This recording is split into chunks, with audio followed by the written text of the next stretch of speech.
金紫荊女企業家協會成立於2012年，係香港首批致力凝聚女企業家嘅商會。創會骨幹成員係由一群關心香港營商環境、自身行業發展以及大中華拓展機遇嘅女性企業家同埋高層管理人員組成。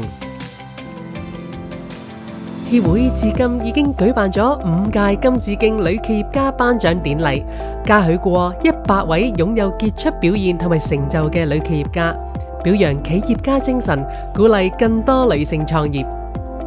而其中有啲得獎嘅女企業家，更加成為金紫荊女企業家慈善基金設立嘅未來領袖培訓計劃中嘅培訓導師。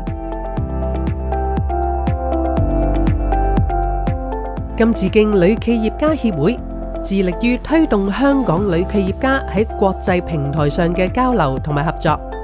透過舉辦各地嘅交流考察活動，協會目前已經與兩岸四地多個女企業家協會簽訂咗友好合作協議，服務會員超過8500人。協會自成立以嚟，已經舉辦咗數十場勵志人生午餐分享會，同埋大大小小嘅會員活動，促進會員之間了解同埋交流，以協助會員進一步建立營商網絡同埋業務發展平台。同時協助會員了解大中華區營商環境同埋最新政策，就香港特區政府嘅經濟政策、營商立法、中小企政策提供專業意見同埋知識傳授。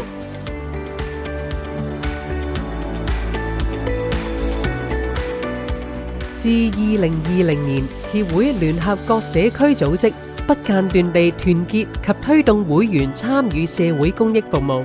繼而鼓勵會員進一步認識國家、關心社會、服務社區。協會以鼓勵及幫助更多未來女企業家業有所成，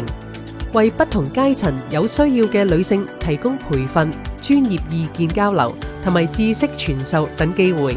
於2016年設立嘅金紫荊女企業家未來領袖獎學金及培訓計劃，係由金紫荊女企業家慈善基金會設立，旨在發掘及贊助嚟自低收入家庭、具有企業家才能同埋對未來有抱負嘅中六女學生。獲選嘅女學生除咗得到獎學金贊助，同時亦會參與培訓計劃，可以定期參加工作坊、講座、女企業家交流活動同埋企業實習訓練。協會於2022年更成立青年委員會，以發展青年事務，旨在教育及引領青少年心懷國家、建設香港、關心基層，成為協會嘅新力軍，為未來10載開展新篇。